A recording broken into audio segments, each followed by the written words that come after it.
안녕하세요. 김동현 감독입니다. 오늘 굉장히 날씨가 덥더라고요. 여러분도 어떻게 오늘 잘 지내셨는지 모르겠습니다.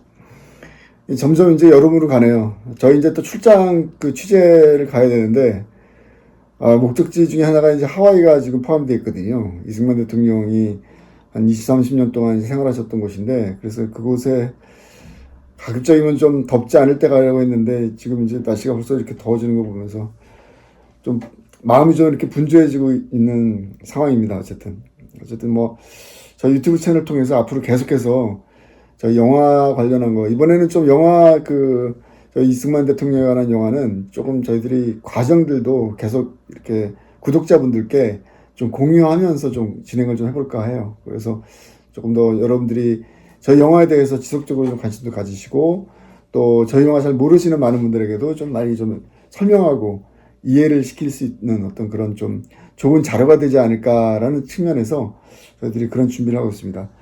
오늘도 뭐 저희는 계속해서 뭐 선거 관련한 이야기를 안 할 수가 없는데요.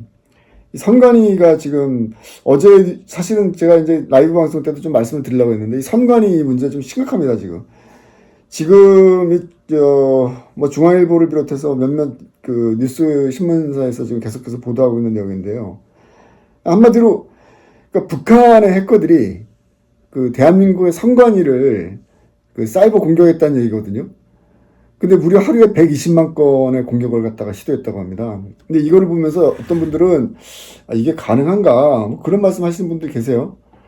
근데 이게 제가 대만에서 경험한 거지만 뭐 500만 건, 뭐 600만 건, 뭐 보통이 아니라고 합니다. 이게 이제 디지털이기 때문에 가능한 거거든요. 그러니까 우리가 디지털 시대가 우리가 그동안 경험해 보지 못했던 완전히 새로운 시대라는 거를 다시 한번 이제 느낄 수 있도록 해주는 거거든요. 그래서 선거에 부정선거 관련해갖고 그동안 뭐 부정선거가 어디냐 이런 얘기를 많이 하시는 분들도 조금 생각을 좀 점점 바꾸고 있다는 생각이 들어요. 저희 영화 나온 다음에, 이 영화를 보신 다음에, 그러니까 기존에 조금 약간 올드한 그런 옛날 사고방식을 갖고 계신 분들 입장에서는 이 부정선거라는 게 단순한 이제 표 바꿔치기라든가 뭐 표를 갖다가 몰래 넣는다거나 뭐 매수를 한다거나, 근데 이런 것들만 생각을 하시다 보니까 이제 4.15 부정선거에 대해서 좀 부정적인 생각을 갖고 있는 분들이 많았죠. 근데 점점 이제 저희 영화를 통해서 오늘날의 부정선거가 이 디지털 선거 장비를 통해서 이루어지고 있다는 것을 갖다가 많은 분들이 보신 다음에 정말 깜짝 놀라시고, 정말 다음 선거 때는 정말 최소한 수개표라든가, 그러니까 우리 같은 경우에는 전자 개표기죠. 전자 투표는 우리가 사용하지 않고 있기 때문에 이런 부분들을 반드시 좀 개선해야 되겠다. 결국 이런 얘기들로 지금 계속 좀 긍정적인 그런 여론들이 모아지고 있는 것 같습니다. 여전히 언론은 침묵하고 있지만 대중들은 점점점 이 선거의 무결정성을 어떻게 확보할 것인가, 선거가 특정한 세력에 의해서 조작되지 않도록 하는 방법이 무엇인가에 대해서 각자 고민들을 하고 있다는 점, 물이 100도가 된 다음에 수증기로 기화되듯이 100도가 되기 전까지는 사실은 점점 물이 끓어오르면서 결국 100도가 됐을 때 기화가 되는 어떤 그런 현상은 자연의 법칙 중에 가장 대표적인 거죠. 마찬가지로 우리 인간이 살아가는 사회 현상도 마찬가지라고 생각합니다. 계속적으로 이렇게 여러분들이 지금 부정선거의 여론들, 부정선거의 진상규명이라든가 또 저희 영화에서 등장했던 많은 이야기들을 계속 제기해 주시고 또 공유해 주시면서 지금 많은 분들이 생각을 좀 바꾸고 있는 과정이라는 생각이 듭니다. 제가 주변에만 하더라도 계속 제가 모니터를 하고 있는데요. 정말 계속적인 변화들이 지금 있는 것 같습니다. 그래서 여러분들 희망을 놓지 마시고요. 그러니까 아까 말씀드렸던 이 북한의 해커들이 우리나라 대한민국의 선관위를 공격했다는 이 뉴스도 사실은 충격인데요. 사실은 더 큰 충격은 선관위가 이런 부분들 때문에 이제 행정안전부라던가 뭐 이런 부분에서 정부에서 이제 진상조사를 갖다가 요구를 했는데 이거를 거부했다라는 사실이에요. 그러니까 뭐 자기네들은 뭐 전혀 문제가 없다 뭐 이런 얘기거든요. 그러니까 이제 기사 중에서 저는 사실은 북한의 해커들이 대한민국의 선관위를 공격했다라는 것은 사실 크게 놀랄 만한 뉴스는 아니었습니다. 그런데 이 선관위가 조사를 갖다가 거부했다라는 점, 뭐 이들이 얘기하는 어떤 그런 근거는 선관위의 독립성과 중립성이 부여되고 있기 때문에 이런 것들을 뭐 안전하게 보호하기 위해서는 자기네들이 자체적으로 모든 것들을 다 이렇게 감시하고 또 이렇게 보안을 갖다가 확보했다. 뭐 이런 얘기인데, 이 사실은 솔직히 말씀드려갖고 이런 표현이 적당할지 모르지만 고양이에게 생선을 맡기는 꼴 아닙니까, 솔직히.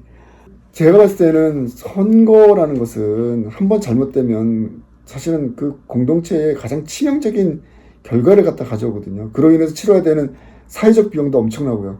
또 여러 가지 의혹이 제기됐을 때는 그것을 정말 원점에서부터 시작해서 철저히 점검하는 것들이 필요하지 않나. 저는 그런 입장입니다.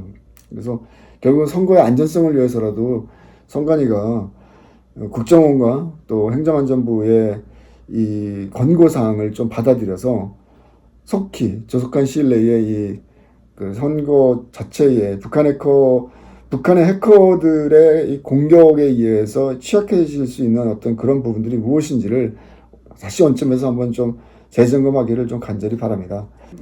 지금 이제 전 세계적으로 제가 지난번에 그 영화 제작 관련해 갖고 조사를 해보니까 대략 한 20개의 나라가 지금 그 선거 관련해 갖고 부정선거 논란에 휩싸여 있는 것 같습니다.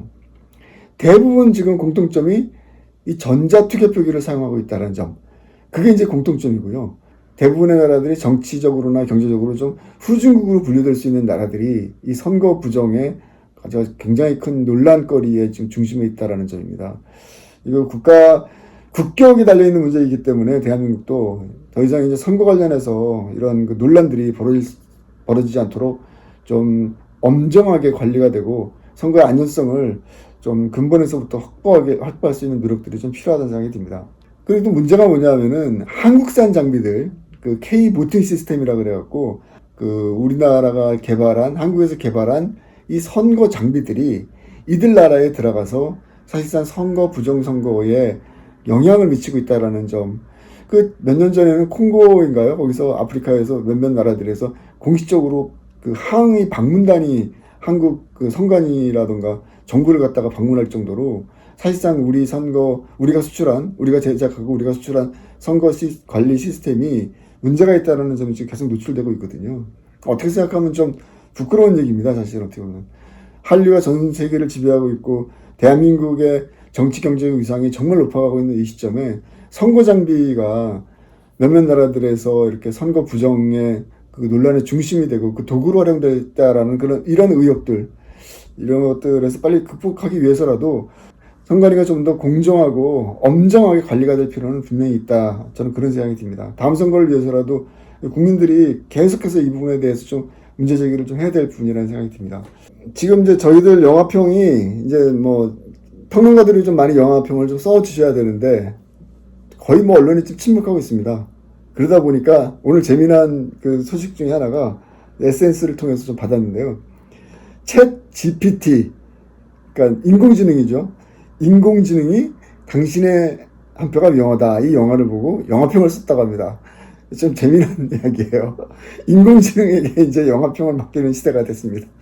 뭐 내용은 뭐 기본적인 내용들을 다 포함하고 있어요. 뭐 아시는 분도 계시겠지만, 그래서 이제 이 영화에 대한 기본적인 정보, 그 다음에 투표와 정치 참여의 중요성 이런 거를 다루고 있습니다. 이렇게 이제 그 평을 달았더라고요. AI가, 인공지능이. 그리고 또 하나 흥미로운 거는 이 현대사회에서 개인들이 갖게 되는 투표에 대한 무관심이나 불신이 어떤 결과를 초래하는지 경고하고 있다. 저는 이 대목이 아주 마음에 드네요. 현대사회에서 투표에 대한 개인의 무관심, 그리고 불신, 이런 것들이 어떤 결과를 초래할 수 있는지 경고한다. 지금 어떻게 보면은 이 좌파 영화 평론가들보다 이 인공지능이 똑똑한 것 같습니다. 뭐 핵심을 갖다가 다 깨고 있네요.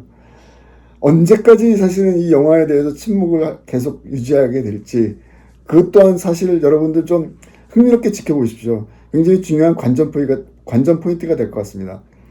그러니까 이전까지는 고독한 투쟁이었죠. 외로운 투쟁이었는데, 사실상 문화가 중심이 되는 오늘날 같은 시대에는 영화가 등장한 것은 사실상 대중들에게 굉장히 큰 의미를 지닌 거라고 저는 생각이 들어요.